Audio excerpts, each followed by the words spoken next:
大家注意睇啦，將雞髀放入豉油入邊浸一浸，全程唔需要加一滴水，出鍋就係大人小朋友都會流口水嘅美食。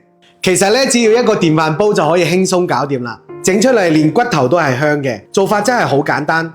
首先咧，我哋揀雞髀咧，一定要揀呢種新鮮嘅雞髀，因為新鮮嘅雞髀肉質緊實，口感更加鮮嫩。呢度咧，千祈唔好買嗰種冰凍嘅雞髀啊，唔單止個雞味好腥，而且煮出嚟嘅口感咧好柴。我哋先加入一啲鹽同埋白醋浸佢10分鐘。點解要加呢兩樣嘢呢？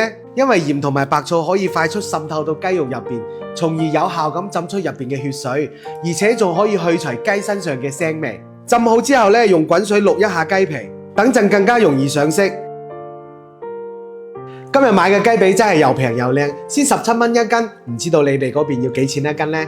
空碗度加入1殼紅糖、1殼蠔油、2殼生抽、1殼老抽、1殼胡椒粉，攪拌均勻之後，冚唪唥倒入雞髀入邊，再加啲薑絲去腥，然後戴個手套同佢全身做下按摩。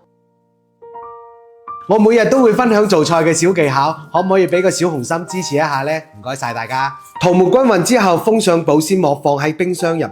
呢度咧要醃製半個鐘以上，等雞髀充分咁入味。跟住電飯煲入邊放上切好嘅洋葱同埋葱段，再將醃好嘅雞髀放入去。跟住將剩低嘅料汁全部倒入去，跟住冚上飯蓋，撳煮飯鍵煮50分鐘。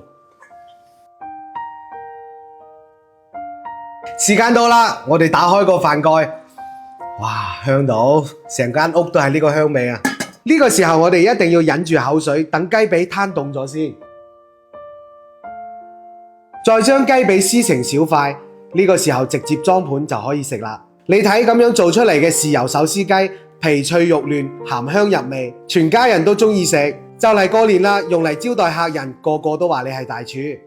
關注麥廚，喐一喐手，每日都係家嘅味道。